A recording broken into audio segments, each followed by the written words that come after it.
Kita kasih contoh. Nah, ketika sikring putus, banyak teman-teman pengendara gagal paham.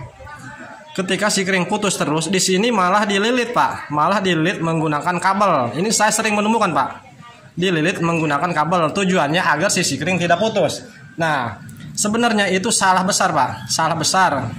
Selain daripada kesalahan metode, Pak ya, itu akan mengakibatkan ke kendaraan kalian akan mengalami rusak. Salah satunya ECU, Pak. ECU akan jadi sasaran, Pak.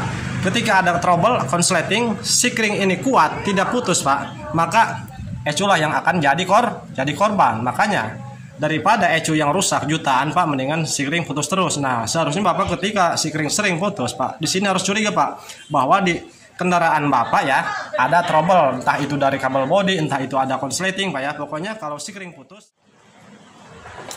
Assalamualaikum warahmatullahi wabarakatuh. Selamat siang untuk seluruh teman-teman pemirsa dimanapun kalian berada. Baiklah, kembali lagi di channel saya Baraya Motor. Kali ini di sini di kesempatan hari ini kita sedang menghadapi satu unit sepeda motor, yaitu Beat digital ataupun Beat Eco, yang mana Beatnya sudah kita bongkar-bongkar untuk bagian cover bodinya, karena motor ini punya masalah, yaitu dari ECU ataupun CDI-nya mengalami jebol ataupun meledak ya. Jadi ECU-nya mati motor ini, teman-teman. Nah, kita perlihatkan di sini untuk ECU-nya. Nah, di sini kebetulan sudah kita lepas untuk bagian ECU. Nah, untuk mengetahui tanda-tanda ECU mengalami mati ataupun meledak, Pak ya, selain daripada tanda-tanda yang dilihat dari motor itu sendiri, salah satunya yaitu motor bagian full pump ketika di kontak on, full pump tidak dengung dan pengapian di busi juga tidak ada. Nah, selain daripada itu, biasanya kalau tanda-tanda ciri-ciri ECU yang sudah mati ketika di kontak on, di sini teman-teman, lampu milnya, kode milnya, lampu milnya tidak menyala.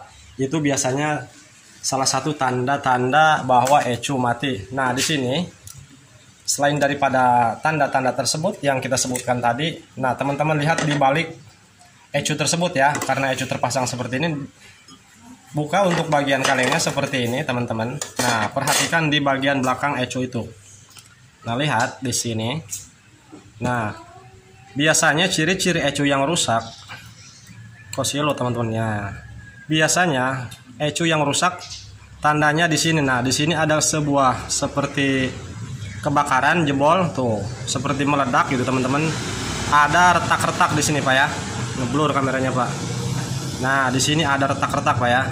Ini tandanya ECU sudah mati, teman-teman ya. Barangkali teman-teman kesulitan menemukan permasalahan motor tidak mau menyala, barangkali ECU-nya mengalami seperti ini. Coba kalian cek dari bagian ECU di belakang seperti ini. Selain daripada tanda seperti ini, biasanya kalau dicium ini bau, Pak, hangit ya. Kalau dicium keciumnya hangit seperti ada yang kebakar gitu. Oke, jadi ini tanda ECU mengalami rusak. Ini sudah kita lepas. Namun mohon maaf, ini tidak akan kita bisa tunjukkan bahwa ini benar-benar mati gitu, teman-teman, karena di sini sudah kelihatan tuh, ini sudah pecah-pecah. Ini sebelumnya sudah kita cek, teman-teman ya, bahwa ketika ini ECU dipasang, di sini mengalami putus terus untuk bagian sikring 25 ampere maupun sikring yang 5 ampere. Di sini sering putus, teman-teman ya. Makanya ini tidak kita bisa tunjukkan lagi karena kita sudah habis banyak sikring. Tidak mau lebih banyak lagi kerugian. Oke. Coba Bang. Ini bukti hasil kemarin, teman-teman, itu tak? Wadah dia kan. Nah, teman-teman, ini bekas pengecekan kemarin, teman-teman tuh. Sikring kita sudah habis banyak ya. Ini putus semua. Habis pengecekan ECU yang ini kita memastikan gitu kan bahwa ECU ini benar-benar mati. Nah, di sini kita akan tunjukkan cara pergantian ECU yang baru. Memang untuk pergantian gampang, teman-teman ya. Yang mati dicabut, yang baru dipasang. Namun masalahnya untuk cara pemasangan ECU ke motor, teman-teman tahulah harga ECU seberapa, lumayan mahal gitu kan, 1 juta ke atas untuk harga ECU seperti ini, teman-teman. Nah, untuk pemasangannya kita harus teliti, jangan langsung asal pasang, karena ada beberapa penyebab yang membuat ECU menjadi seperti ini, Pak ya.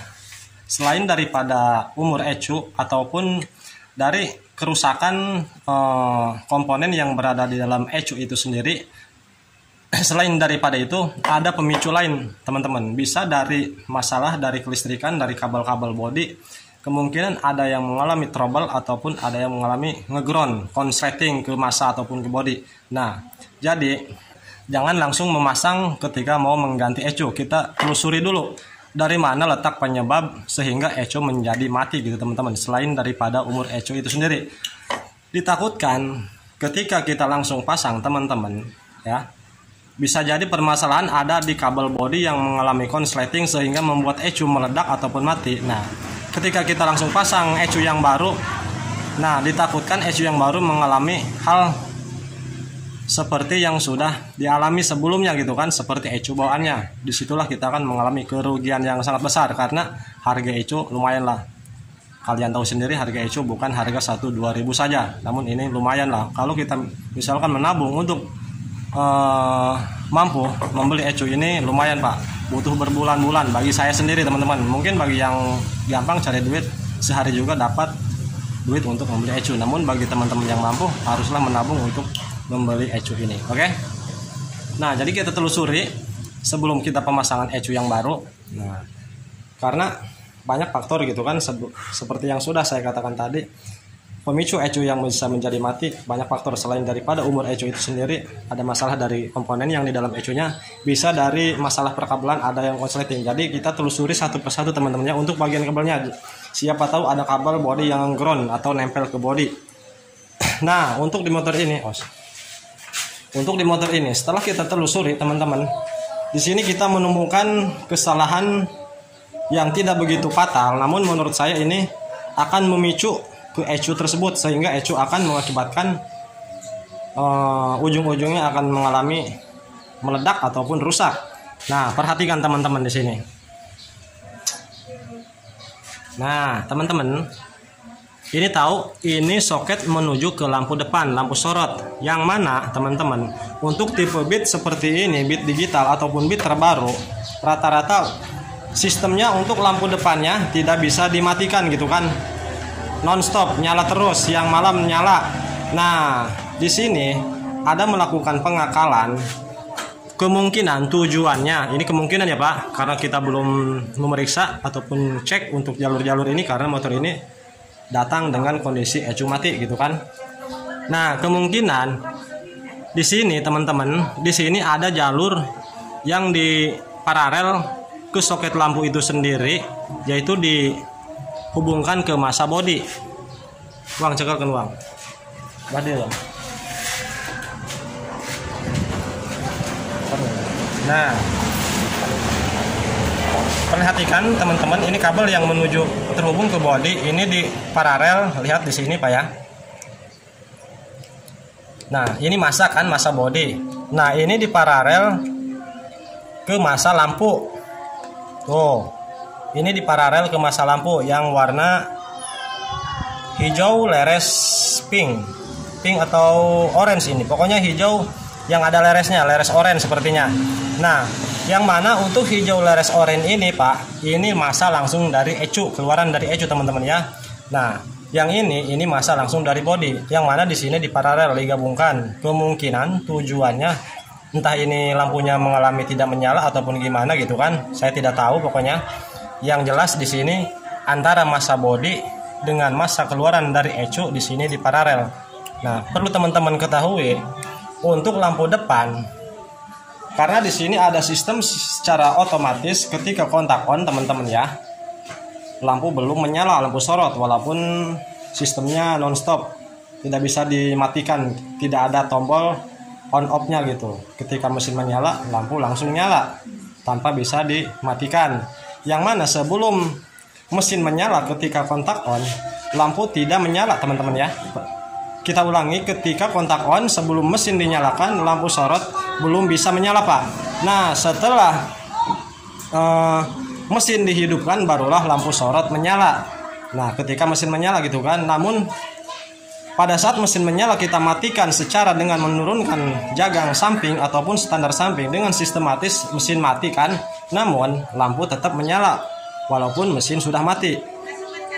Tapi sebelumnya ketika mesin belum menyala kontak on, lampu belum bisa menyala gitu kan. Oke, paham sampai di sini maksudnya teman-teman? Kita ulangi agar bisa dapat dipahami. Ketika kontak on sebelum mesin menyala, walaupun tombol lampu dinyalakan teman-teman, saklar lampu dinyalakan, lampu tidak akan bisa menyala. Itu dari pabrikannya ya. Nah, ketika mesin menyala barulah lampu menyala. Nah, ketika kita matikan mesinnya dengan cara menurunkan standar samping, maka mesin mati gitu kan. Namun lampu tetap menyala. Nah, kenapa bisa sistemnya seperti itu? Bisa secara sistematis.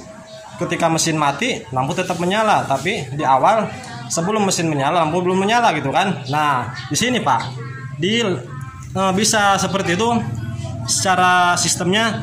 Jadi ngambilnya dari sini Pak, dari masa yang keluaran dari ECU Pak. Nah, perhatikan warna kabelnya Pak. Di sini warna kabelnya nih yang diparalel dengan warna kuning yang menuju ke body. Di sini warnanya hijau leres pink, hijau leres orange nah. Oke, nah kita lihat di sini teman-teman di soket ECU-nya. Nah,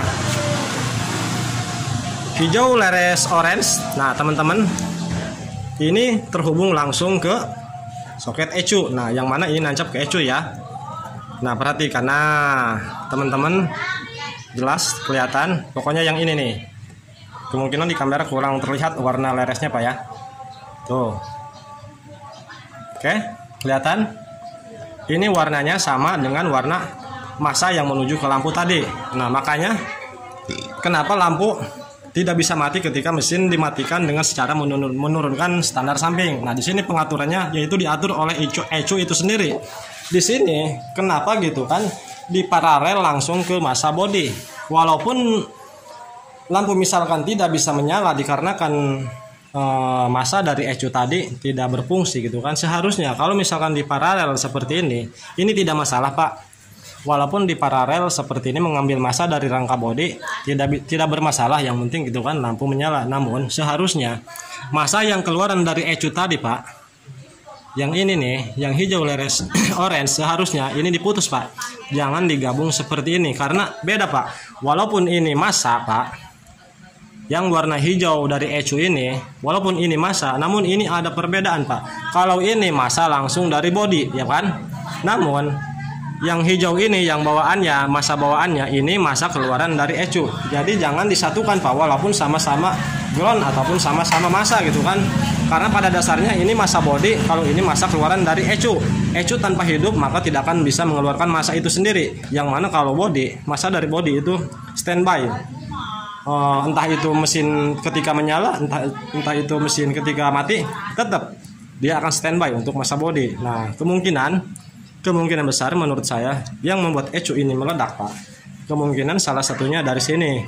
Memang ini tidak secara dengan langsung begitu di paralel seperti ini gitu kan, ECU langsung meledak. Kemungkinan perlu waktu gitu kan, beberapa hari, beberapa saat barulah ECU mengalami jebol. Nah, di sini permasalahannya Pak ya, karena untuk jalur 12 volt tegangan arus ini ketika kontak on langsung ngalir gitu kan, namun lampu belum bisa menyala sebelum mesin dinyalakan. Namun ketika mesin menyala barulah lampu menyala. Ini yang ngatur dari masa Pak, dari masa yang keluaran dari ECU tadi. Oke, paham sampai di sini Pak ya? Jadi Bapak kalau misalkan merakit-rakit mengubah-ubah jalur-jalur masa, kalau masa itu keluaran langsung dari ECU Pak, bukan dari masa bodi. Kalau mau diambil masa dari bodi Pak, jangan di paralel Pak ya. Sekali lagi kita katakan jangan di paralel seperti ini, karena ini menggabung Pak.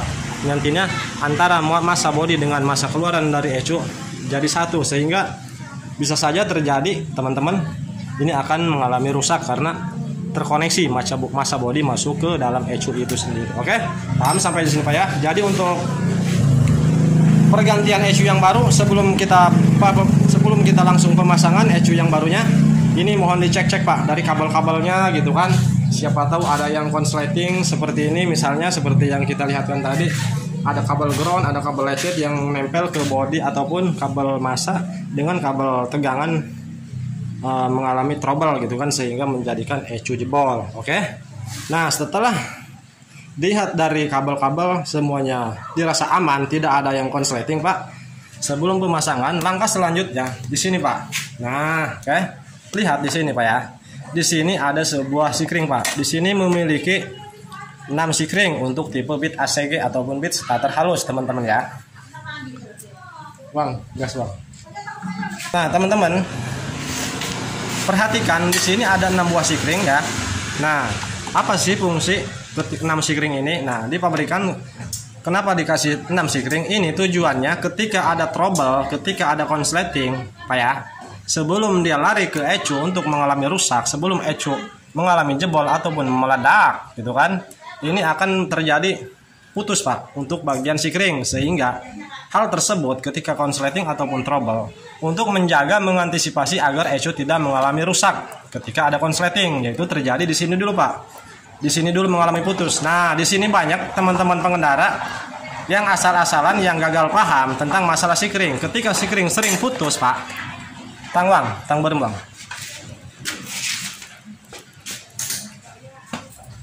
Nah, kayak di sini aja nih, Pak. Ketika sikring putus, Pak, ntar kita cabut dulu. Nah, kita kasih contoh. Nah, ketika sikring putus, banyak teman-teman pengendara gagal paham. Ketika sikring putus terus, di sini malah dililit Pak, malah dililit menggunakan kabel. Ini saya sering menemukan Pak, dililit menggunakan kabel. Tujuannya agar si sikring tidak putus. Nah, sebenarnya itu salah besar Pak, salah besar. Selain daripada kesalahan metode Pak ya, itu akan mengakibatkan ke kendaraan kalian akan mengalami rusak. Salah satunya ECU Pak, ECU akan jadi sasaran Pak. Ketika ada trouble, konsleting, sikring ini kuat, tidak putus Pak, maka ECU lah yang akan jadi korban. Makanya daripada ECU yang rusak jutaan Pak, mendingan sikring putus terus. Nah, seharusnya Bapak ketika sikring sering putus Pak, di sini harus curiga Pak, bahwa di kendaraan Bapak ya ada trouble, entah itu dari kabel bodi, entah itu ada konsleting Pak ya. Pokoknya kalau sikring putus, ke-6 sikring ini salah satunya ada yang sering putus Pak, itu harus kita curigai Pak, bahwa di situ ada permasalahan. Kenapa gitu kan sikring putus terus kalau tidak ada konsleting. Nah, di sini Pak. Jadi untuk pemasangan CDI ataupun ECU yang baru, usahakan sikring ini harus dalam kondisi standar Pak. Jangan melebihi dari ukuran standar, maksud saya. Walaupun tidak ganti CDI juga Pak ya ketika kendaraan kita digunakan. Kalau misalkan sikring putus Pak, di sini jangan asal-asal ganti Pak ya. Perhatikan Pak. Nah, ntar kita perlihatkan di sini Pak. Di sini ukurannya harus standar Pak ya. Jangan melebihi ukuran standarnya. Kenapa? Karena ukuran yang lebih besar dari standarnya, maka sikring itu akan lebih kuat. Nah, dimana di saat itu ada konsleting, ada masalah di kabel bodi ataupun perkabelan kelistrikan, ketika mengalami trouble di sini sikringnya kuat, tidak putus, maka ECU yang juga yang akan jadi korban gitu kan. Oke, paham sampai di sini Pak ya. Nah, ikuti standarnya Pak, jangan asal ganti Pak. Nah, di sini sudah tertera Pak, di pabrikannya sudah dikasih petunjuk untuk pergantian sikring dan ukuran-ukurannya Pak. Nah, perhatikan 1, 2, 3, 4, 5, 6. Nah, sama kan? Ini 6. Nah, untuk sebelah kanan yang 3 ini ukurannya tuh 10A. 10A ini 10 ampere Pak. Yang mana sebelah kiri ketiganya dari atas sampai bawah 25, yang kedua 5 ampere, yang ketiga 5 ampere. Nah, ini harus ukurannya standar Pak. Nah, oke, paham sampai sini teman-teman ya. Jadi kalau misalkan Bapak di sini ukurannya 10 ataupun yang di sini 5 ampere, di sini diganti menggunakan 25 ampere, itu hal yang berbahaya Pak. Hal yang sangat membahayakan ke motor Bapak. Salah satunya akan merusak ke bagian ECU. Makanya ketika sikring putus Pak ya, di sini kita sekali lagi informasikan kalau misalkan pergantian sikring ketika mengalami putus, usahakan pergantiannya mengikuti aturan standarnya Pak. Kalau misalkan 5 ampere, 5 ampere. Kalau misalkan lebih rendah dari bawahnya itu tidak masalah Pak, tidak akan mengakibatkan ke motor akan berdampak lebih buruk lagi gitu kan. Kalau misalkan diganti dengan lebih besar ukurannya, misalkan 10 ampere diganti 25 ampere. 35. Kalau misalkan diganti yang 25 ampere ini yang standar 10 itu berbahaya Pak ya. Oke. Nantinya kalau jika mengalami trouble ataupun konsleting, sikring tidak mampu putus sehingga yang jadi sasaran yaitu ECU mengalami jebol gitu kan. Oke. Ini sudah kita pasang Pak ya. Nah, di sini kita ikuti untuk ukuran standarnya 10 ampere. Namun yang ini 5 ampere, 5 ampere. Nah, namun yang satunya Pak, karena kita tidak mempunyai sikring yang ukuran 25 ampere nih, yang atas yang merah. Di sini kita menggunakan yang lebih rendah, yaitu 10 ampere. Ini aman Pak, walaupun lebih rendah Pak, ini tidak akan putus Pak. Kalau di kendaraan tidak ada masalah kayak di bagian kelistrikan tidak ada permasalahan, walaupun lebih rendah tidak akan mengalami putus. Oke, namun lebih bagusnya ikuti aturan standarnya. Oke, sekarang kita pasang ECU yang baru. Buang ECU.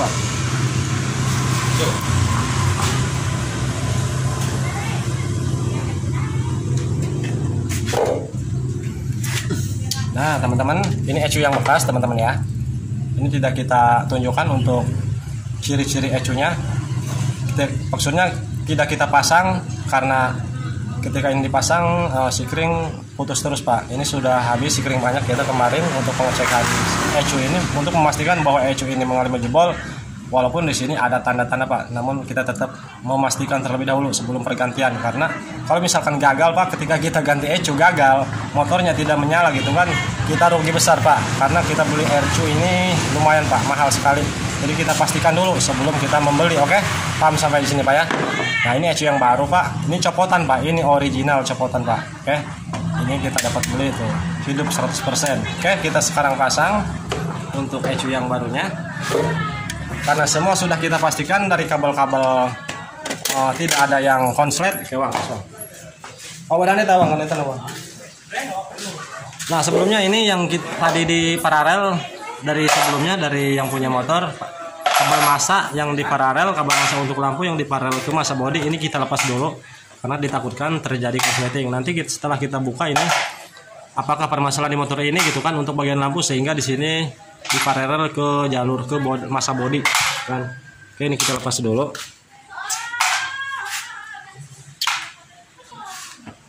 Keluaran. Ya, tarik ke bawah. Masukkan belakang kade. Bismillah, nempel kena masa kena bodi. Oke. Setelah dirasa semuanya aman, untuk sikring sudah kita pasang yang ukuran kecil standar, barulah kita pasang CDI teman-teman ya, ataupun ECU-nya.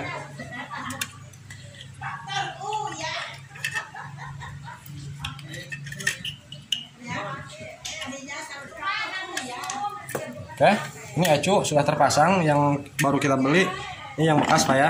Sekarang kita nyalakan. Mudah-mudahan tidak ada masalah lagi ke ECU yang baru. Bismillahirrahmanirrahim. Oke, di sini menyala teman-teman ya. Untuk lampu mil ketika kontak on 5 detik mati. Nah ini untuk sementara dikatakan normal untuk sementara untuk bagian speedo. Lanjutnya untuk full pump, di sini dengung juga Pak ya. Sekarang kita coba nyalakan.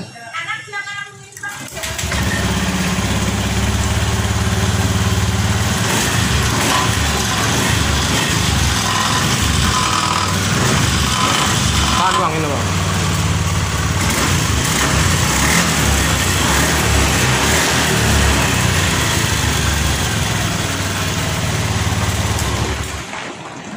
Oke, kita ulangi. Oke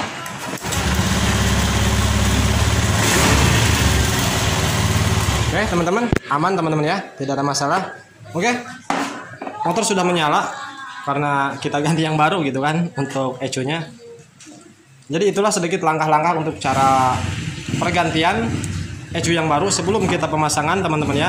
Alangkah baiknya agar tidak terjadi jebol lagi ke ECU yang baru. Ini sebelum kita pasang cek-cek dulu dari perkabelan.